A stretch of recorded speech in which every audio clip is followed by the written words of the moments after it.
Well, good morning, everyone. We are back again. We are recapping week 5. Jed, it's just me and you today. Good morning to you. Yeah, back to the old days. It's good to see you.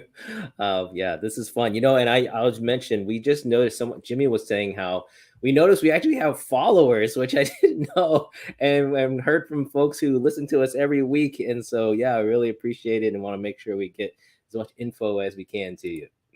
Yeah, thank you very much. I think a lot of times the very fact that you listen each and every single week, a lot of times, Jed, you and I sit there and say, well, we're doing it for fun, but if we have no idea who's listening. So it was quite a surprise to know that there are some people out there who are listening to this. Yeah, it's great actually. Yeah, like I said, we would do this anyway, so it's just letting people in on the conversation. And we did miss, I'll say, we were just looking at free agent pickups. We missed the conversation. We'll have to think about maybe going back to a Tuesday recording session because we missed being able to tell everyone.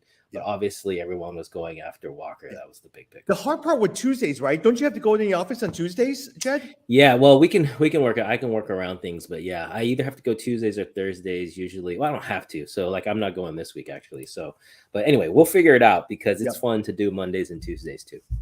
Well, before we start, I think a lot of times the very fact that you and I are doing it, there is a different element when there's a third person. I find even for myself, I'm actually moderating the conversation, making sure that you have some time to speak, Jimmy has time to speak, trying to figure out what the next story is. If it's two, I get a chance to interact with it a little bit more. It's a different dimension. I actually enjoy the moderating a little bit better, but this is actually, I enjoy the two-person at times. Yeah, no, you're right. It is different, and kudos to you because you definitely have that skill of being able to handle either being the moderator or more participating.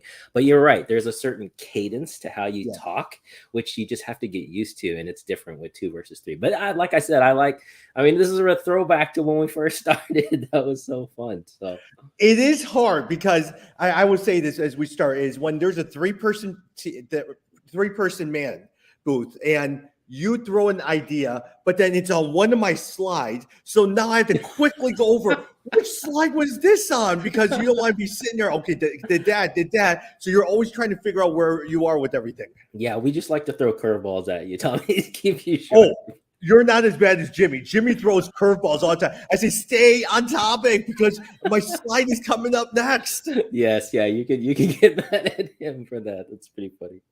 Yeah.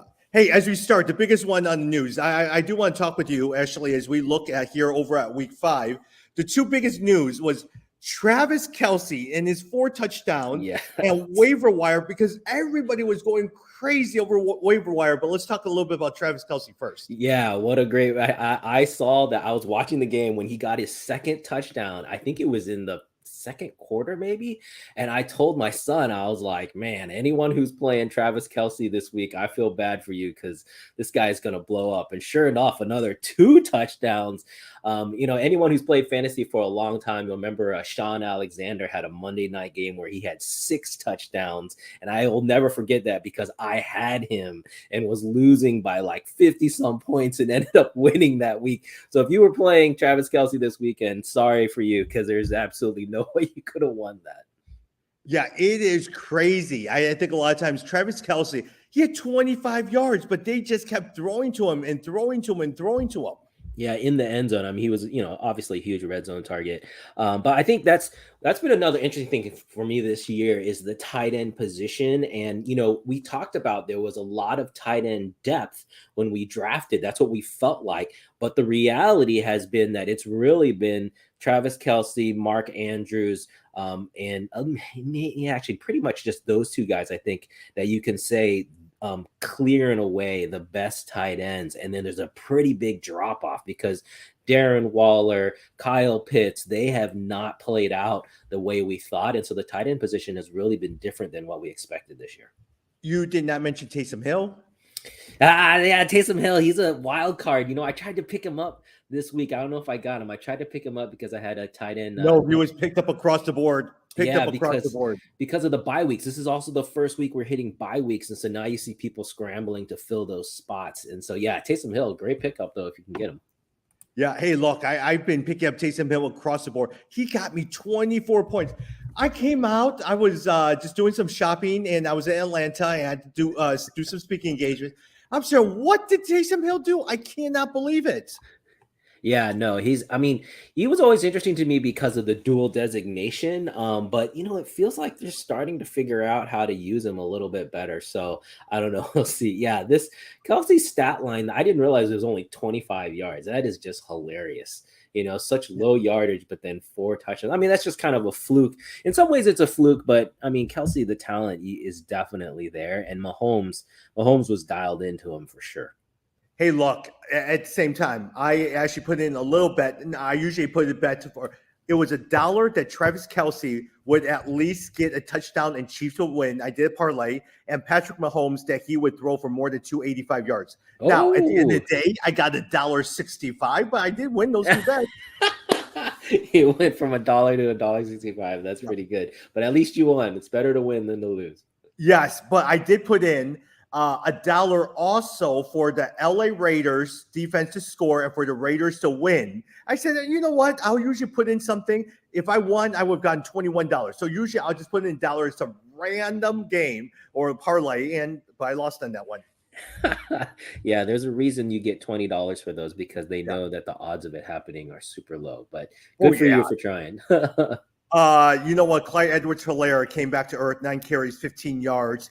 But in terms of wide receivers, I mean, none of them really did anything. Scantling got 6 catches, 90 yards. Miko Hartman got 4 catches, 73 yards. But they're not going to catch touchdowns. It's going to be Travis Kelsey all day, or Clyde Edwards-Helaire running in for the score. Yeah, I actually dropped Juju Smith-Schuster precisely for that reason. It is just, too low, not any consistency. You're really just hoping for him to hit with a touchdown. And on that offense, it's so spread, which we talked about that this is, Kansas City has done this on purpose, which I think is a really smart move.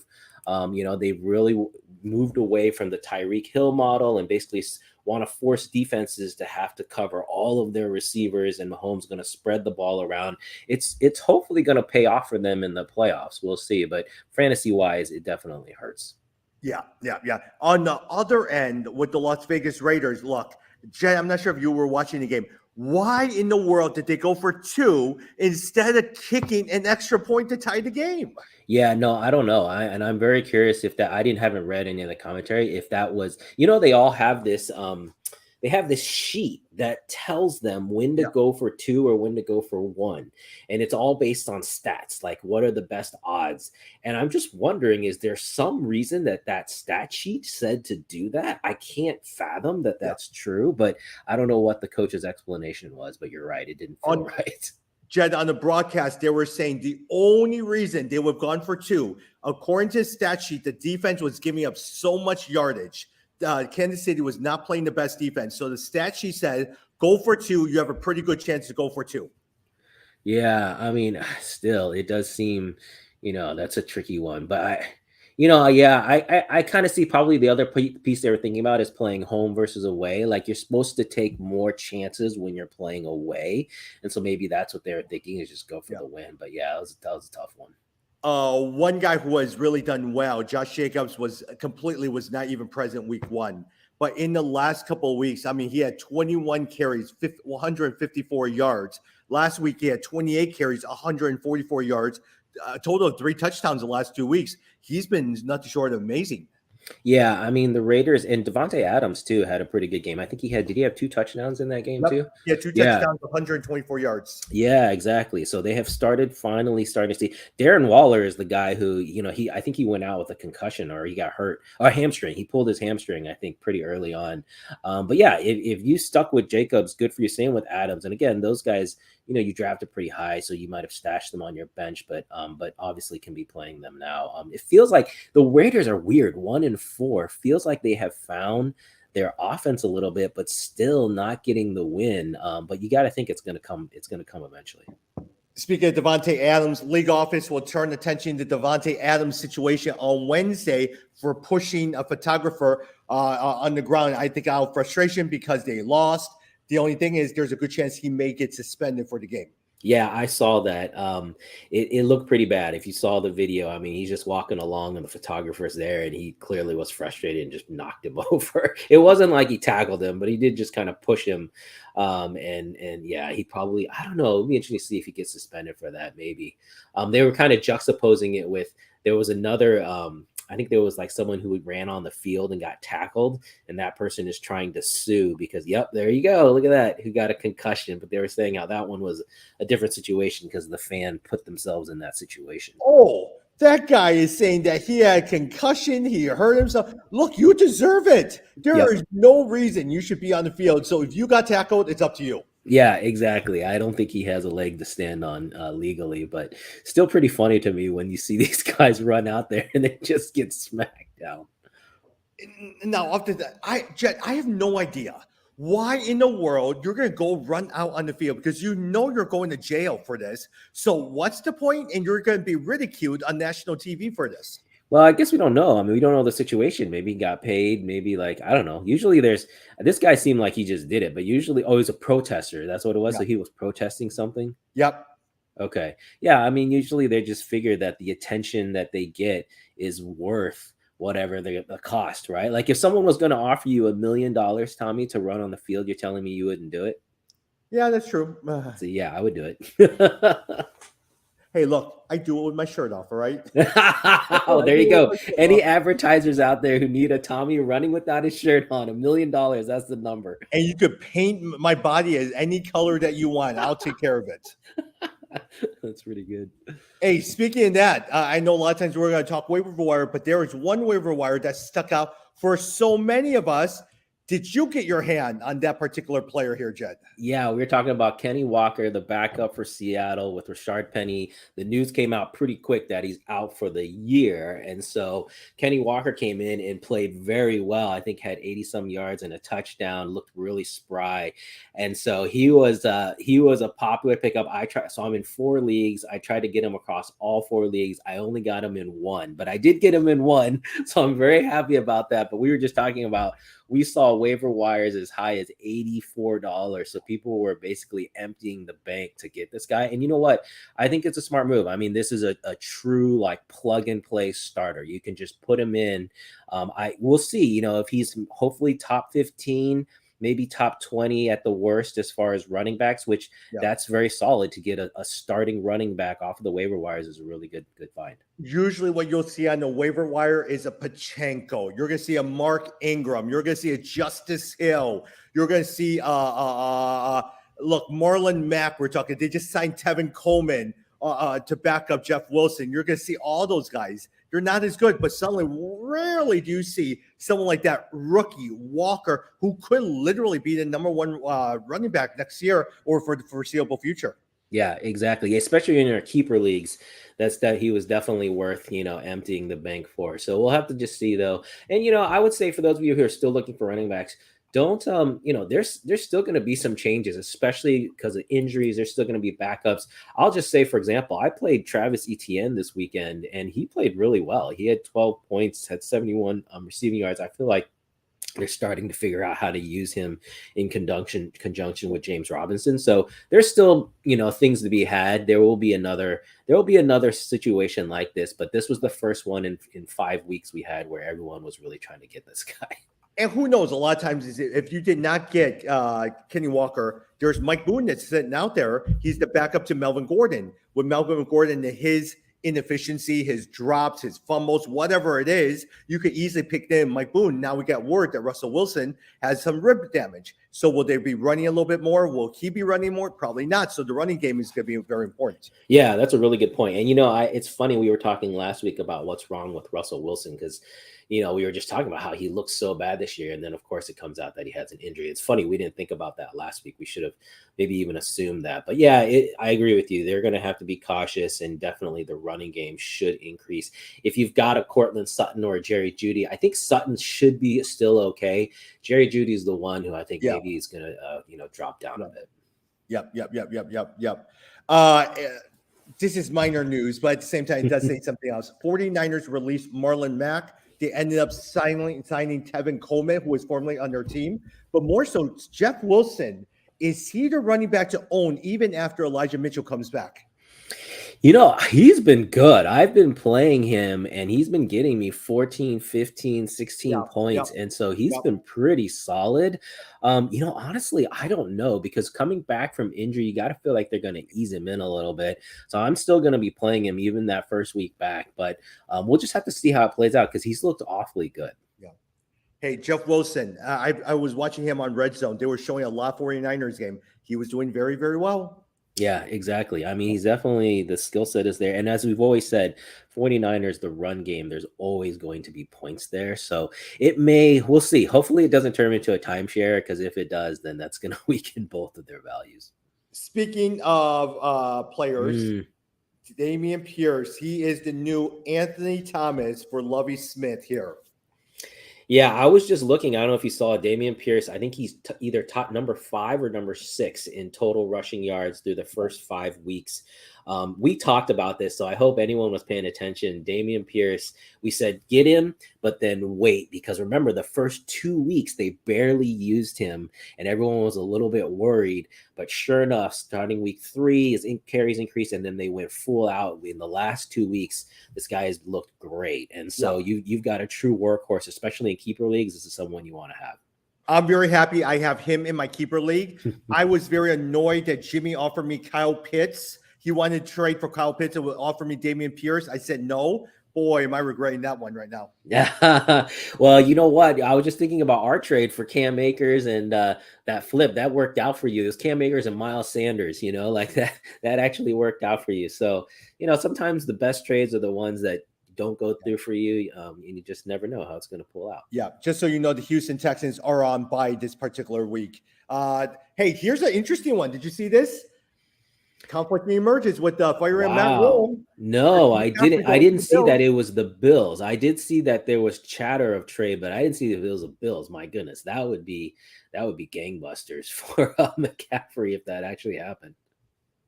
Yeah, if he went in now, if he could get it for like a 3rd, 4th round pick, that actually might be good for someone as good as Christian McCaffrey. Oh, yeah. And in that Bills offense, he would be such a good fit. I mean, they know how to spread the ball and they've never had, we've been waiting for, Singletary, like one of the guys to really step up as the running back. And it just hasn't happened. Moss is there, but with McCaffrey, that would be your true, 3-down back. That would be really nice. Look, Matt Rule got fired. Steve Wilkes is now the head coach of the Panthers, but Baker Mayfield is out with a high ankle sprain. So in will come Sam Darnold. I mean, they've been terrible. I mean, even Christian McCaffrey, 14 carries, 54 yards. But other than that, DJ Moore, 4 receptions, 59 yards. Robbie Anderson, he has completely disappeared. 1 catch, 30 yards. Yeah, no, it's not been what everyone was hoping with Baker Mayfield that things would turn around a little bit, but you're not seeing it. So yeah, this is a tough situation if you own any of the Panthers. Maybe have to bench those guys, especially with Darnold coming in. I mean, I think Darnold is not honestly is not that far of a drop off from Baker Mayfield, but DJ Moore has not been producing at the level we're used to. So yeah, agreed. This is the firing owner David Pepperson's loss intensity from Panthers in Sunday's loss. They also fired their special teams coach as well as their defensive coordinator as well too. And they're playing the Rams this week, so actually that's the biggest spread. They're 10.5 points against the Rams. You might take the Rams on that one because the Rams just lost to the Cowboys, so they're going to be looking to, play well, and so I could see them crushing the Panthers. Yeah. Hey, here's one game. Wow, did they get beat by the Buffalo Bills? Pittsburgh Steelers, we were looking at Kenny Pickett. He did throw for 327 yards. The best person who benefited the most, Pickens at 83 yards. But Najee Harris, 11 carries, 20 yards, no touchdowns. He really is struggling. Yeah, so this was, okay, so I think the 2 storylines here, Pickens for sure. Like we talked about Pickens. I actually played him in 2 of my leagues, did very well, got what we were hoping. And remember, we saw in the preseason that Pickett and Pickens had this connection, and we wanted to see if that would continue, in the regular season, and it did. So if you've got George Pickens, definitely he is playable now. Be putting him in. The other person, though, and it's too bad that Jimmy's not here because we had this conversation last week, was Gabe Davis. he went off for 171 yards and 2 touchdowns. That was only 3 receptions, but if you saw, he had that one beautiful, almost one-handed catch right down the middle, that long bomb. But to me, this really solidifies him, as the second guy, the number 2 to own in Buffalo. Oh, yeah. Gabe Davis. I mean, he had a couple quiet weeks coming back from injury. He was so good, and I was so happy. Now, at the same time, in my keeper league, I'm still 0-4 because I didn't play Taysom Hill. I was so mad at myself for not playing Taysom Hill. I played Gerald Everett. So I was a little peeved at myself. I could have won my first game. But with that said, the Pittsburgh Steelers, hey, look, you know what? I mean, if you're needing a quarterback, if you have Aaron Rodgers and you're trying to figure out Geno Smith is out there and you have Kenny Pickett out there, they may be better played than Aaron Rodgers. Yeah. And you know what? Again, with the bye weeks, you're going to see a lot more dropping and picking up quarterbacks, and there's going to be people in your league. So I had someone who I just saw drop Matt Stafford in one league. So there's just Kirk Cousins has been dropped in a lot of leagues. There's definitely some options there to kind of get you through. Just take a look. For some of you guys are playing Jared Goff. He has a bye week this week, so there's going to be a lot of moving parts. So take a look at your waiver wire. Also, especially on the Yahoo, you can see percentage rostered. See who are some of the popular players that have now been dropped. Let's say, for instance, you see Allen Robinson has been dropped. Are you going to take a chance on him? Moody is out there. Are you going to take a chance on him? Dalton Schultz, Darnell, all those guys will be out there. Yeah, which is why I like Yahoo better than ESPN. On ESPN, I cannot figure out how to find, percentage owned, the number of ads, the number of drops. On Yahoo, it is so easy. And that is definitely something you need to be paying attention to, on the waiver wires. Jed, just so you know, for ESPN, they put it all, there's a subcategory called roster. So now Yahoo puts everything on one platform. Yeah. Over at ESPN, you have to manually go into certain subcategories. See, I don't like that. This doesn't make any sense. Yep. So, all right, let's Damian Harris to miss multiple. Hey, look, I will be saddened when any player misses a game. I'm actually excited because Ramondre Stevenson, the primary ball carrier. Let's see what he does. Yeah, exactly. We've been talking about Stevenson for some time. So this is the opportunity, hopefully he takes full advantage. I was just trying to quickly look to see who is New England playing this week, or are they off? They're playing the Browns. Oh, that's going to be interesting. Browns have a pretty good rushing defense, and they're playing at Cleveland. But still, this is the opportunity for Stevenson. Oh, and there's a little bit of a controversy with the quarterback. I don't know if you picked up on that. The owner said that they really liked, is it Zappy? Is that how you pronounce his name? Yep. They really liked him, and so they're talking about it. We've got actually a couple quarterback controversies here. You got Mac Jones and Zappy, and then you got in Dallas, you got who's it? Dak Prescott coming back, although Rush has won however many games he's won now. So it'll be interesting to see who plays out, but Zappy played okay. But either way, you're going to see them lean on the running game. And so this should be an opportunity for Ramondre Stevenson to step up. Jed, in the next series, I have a whole section just on quarterbacks. That's been very popular at one point. But Ramondre Stevenson, I am looking forward to see how well he does. 161 yards, no touchdowns, but man, Jacoby Myers had 7 catches, 111 yards. Look, I'm going to go out on a limb, Jed. They found their next Tom Brady.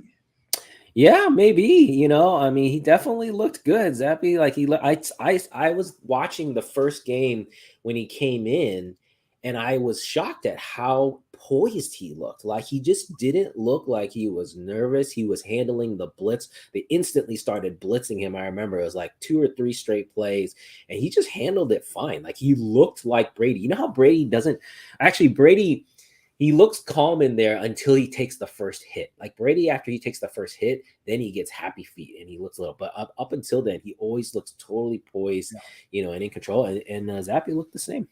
Doesn't it seem like a lot of times for Bill Belichick teams, first-round draft picks, he always seems to mess up on those things. He just never Tony Michelle. When it comes down to 6th, 7th round draft picks, he does really well with those guys. Oh yeah, no. It's not only first round picks, it's first round wide receivers. When you look at the wide receivers, they have missed on 6 or 7 straight wide receivers. There's something wrong with their wide receiver evaluation. But you're right. In the third, fourth, fifth, man, they find incredible finds, which is a credit to their scouting and their coaching. I think, they coach it up after once they get them. So let's quickly go over a bunch of different quarterback news before I want to pick your brain on a couple of things. Frank Wright, my evaluation comfort with Matt Ryan is very, very high. Look, at the same time, Michael Pittman has not been doing well for him. Alex Pierce, watch out for that man, right? Yeah, and you know what? I actually sat Pittman the last 2 weeks, which is funny when I think back to in our keeper league draft, how it was a fight between Tyreek Hill and Pittman, and I ended up getting Hill over Pittman. And boy, am I so glad I did that, because Pittman has really dropped to really a wide receiver 2, not a 1, maybe even a wide receiver 3. And yeah, you got to look at Pierce. But even with Pierce, I'm just surprised that the Colts' passing offense is not as good as we were hoping. I think maybe Ryan will figure it out more towards the second half, but he has not been the guy that, we were hoping for. They're playing the Jacksonville Jaguars. It's in Indianapolis this week, but man, that Jacksonville team is good. Indianapolis is a 2.5-point favorite. I think I might take Jacksonville in that game. But speaking with Jacksonville, Christian Kirk has not done anything in the last 2 weeks. I need Christian Kirk to have another big game this week. That's what I'm hoping for. Yeah, I could see it. I could see it here. The Colts' rush defense, I think, is a little bit better than their pass defense. So maybe the Jags will throw it a little bit more. But they have definitely found something with their ground game. With, James Robinson and Travis Etienne. They've been moving pretty well. And so, yeah, we'll see. I would expect Kirk to come back. Yep. Russell Wilson should be ready to play Monday night. We don't know how he is, but it will be a shoulder injury, rotator cuff, that he will have to deal with for the rest of the season. Yeah, and they're playing the Chargers. That is not going to be an easy game. The Chargers are 5-point favorites. It's in Los Angeles. Man, I would be worried for Russell. I feel like this could be another chance to re-injure it.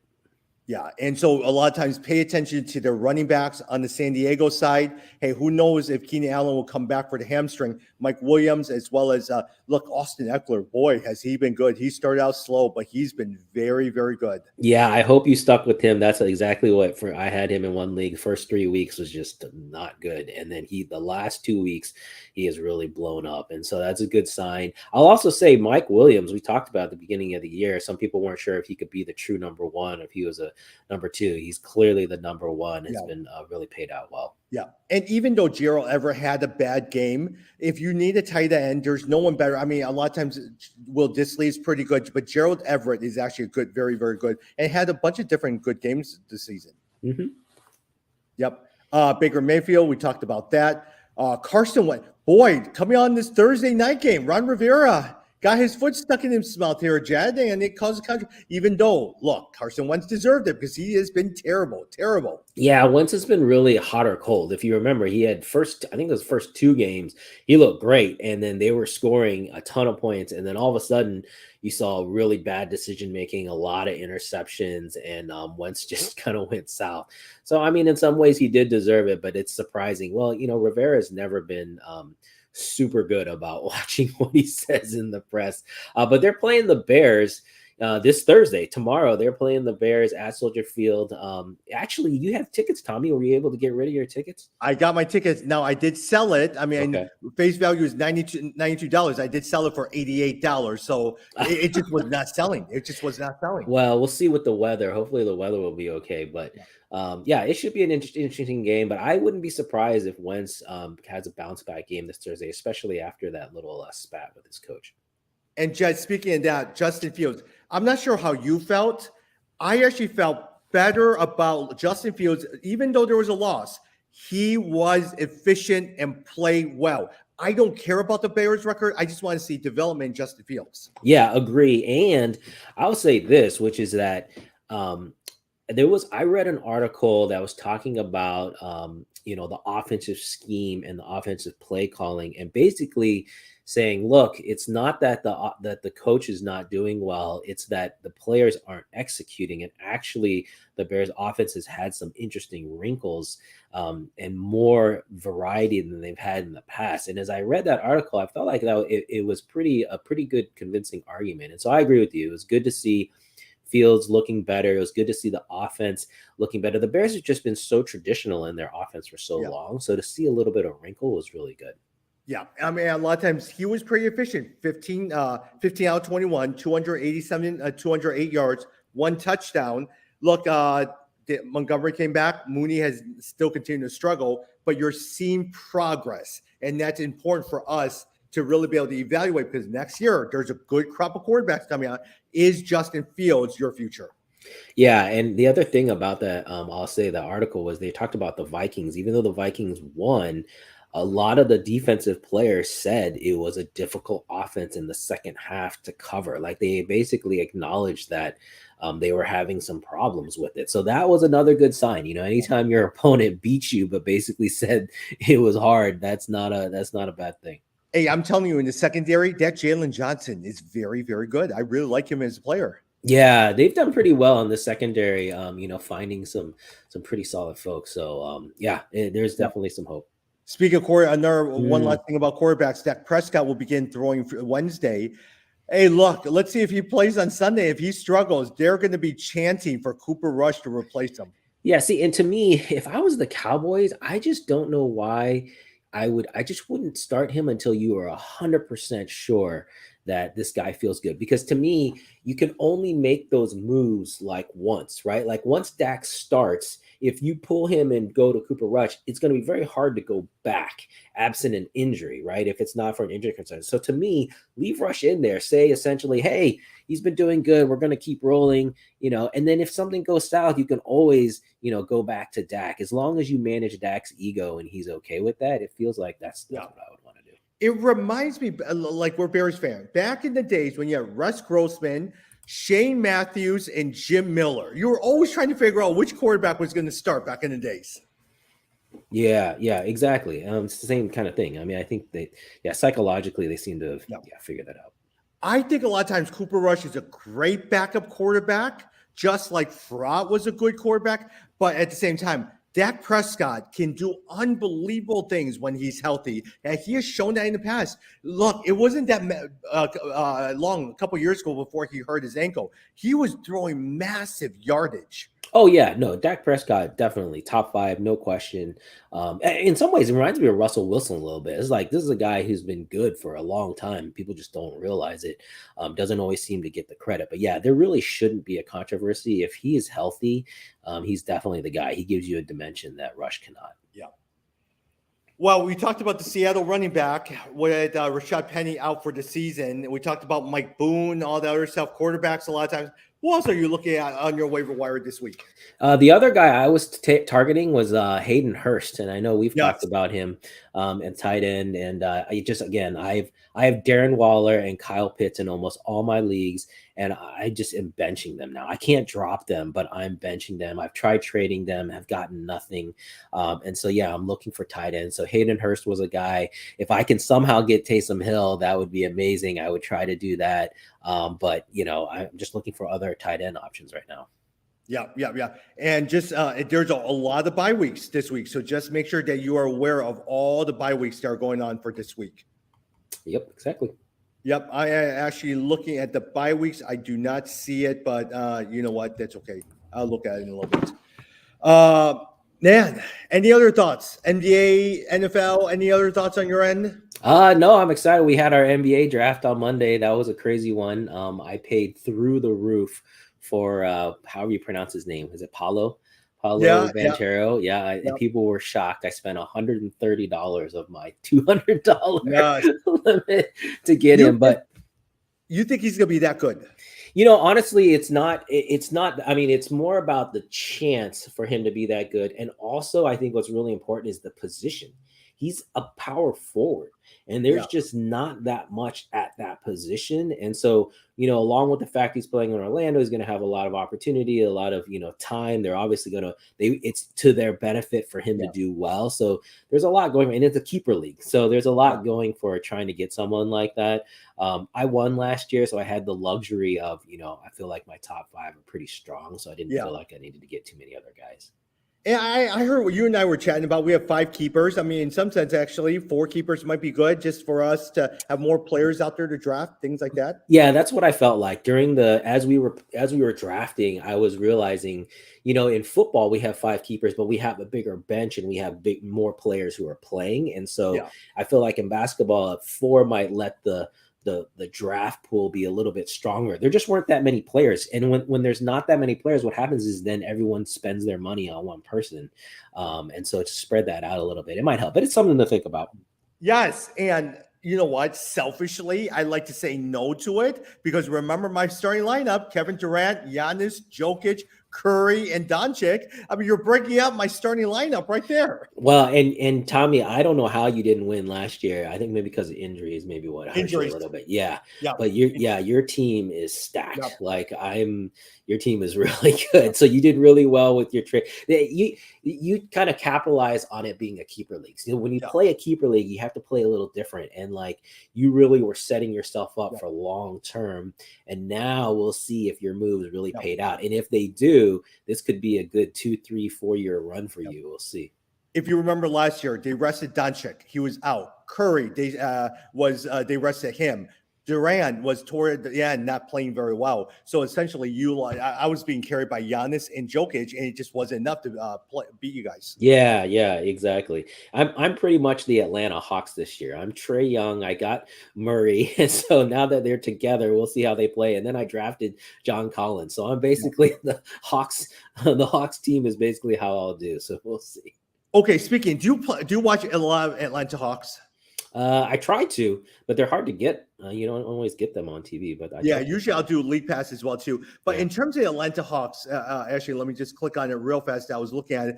I really love Clint Capella. I love Clint Capella. The only thing is, at the end of the day, I went out and got Okongu because he was playing a lot. Toward the end, Clint Capella was not playing as much. He was averaging maybe about 18 minutes a game, and Okongu came on strong. So that's why I said, okay, if I had to pick between, I don't want 2 Atlanta Hawks. I'm picking Okongu on my team instead of Clint Capella. Yeah, I mean that's a good bet because they've always had that player who is essentially a rebounding machine, and so if he can fill that role, that'll be really helpful. But you just got to be cautious with preseason versus regular season because it always flips sometimes. They're just trying to see what he can do, and Capella has been so solid for so long, so we'll just see. Yeah, he was just frustrating me last year on my team. And I'm saying, oh my gosh. Now, another guy that I'm very excited about, if you're drafting for NBA basketball, Devin Vassell over at the San Antonio Spurs. Because a lot of times with the Spurs trading DeJounte Murray, there is no one on the team. Vassell came in strong. He is projected to be the highest scorer and also the guy who will be leading the team, either him or Keldon Johnson. So I put my bets on Vassell. Yeah, no, that's an interesting one. I actually didn't know about that. I mean, this is, again, this is the time of year you have to. I love all the rookies coming in and like all the risks. Like this is the time to do it. Is to take a chance. So we'll have to see. Oh, yeah. When you're sitting there looking at rookies and you're sitting there, okay, who can I go? Like, for instance, the guy that I picked up was Keegan Murray over at the Sacramento Kings. Yes. I'm excited about Keegan Murray. Yeah, no, I agree with you. That was a very good pickup. Exactly. That's the kind of situation because it's not just about the rookie. It's about the situation he's going into. And so if he's going into like a Sacramento, an Orlando, even San Antonio in the rebuild mode right now, there's a lot of playing time for them. And so that's the key is if you get on a team where you can get a lot of playing time, then you're going to see the stats produce, more so than others. Jed, wait till you see my strategy for a Wembanyama next year. Okay. I do wonder, we have a limit of $200. If everyone bids $200, who gets them? Yeah, well, that's the thing is I was kind of thinking about this if we need to do something ahead of time to say, if there is a $200 bet, like maybe it should be only the people who didn't make the playoffs can get him, something or if like it was that. a $200 bet, it goes to the one with the worst record. from the previous season. For the Yeah. previous season. Yeah, Yes. yeah. So see if you can see if we can see if there's a way to make that setting, Yeah. because that would be fair, and I mean and also don't forget the number 2 guy. He's like amazing too.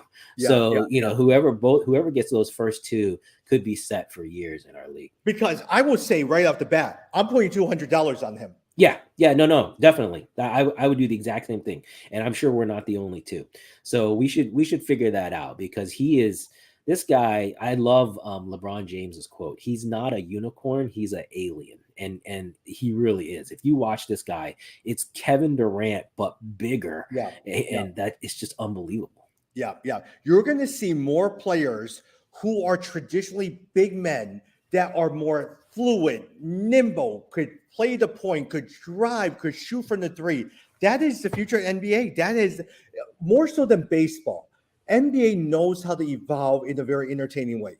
Yeah. Well, you look at Chet Holmgren coming back, hopefully from injuries, kind of similar build. That's the main thing, is hopefully Wembanyama doesn't get hurt, man. That's my biggest thing, if he can stay healthy. It was a problem like Greg Golden back in the day. He was your number 1 draft pick from Ohio State. Plotting, he was supposed to be very, very good, but foot problems continue to really hamper him. Well, people don't realize that even though Yao Ming made the Hall of Fame, if not for his foot problems, man, that guy could have really been the greatest of all time. I mean, that guy was insanely talented. Yep.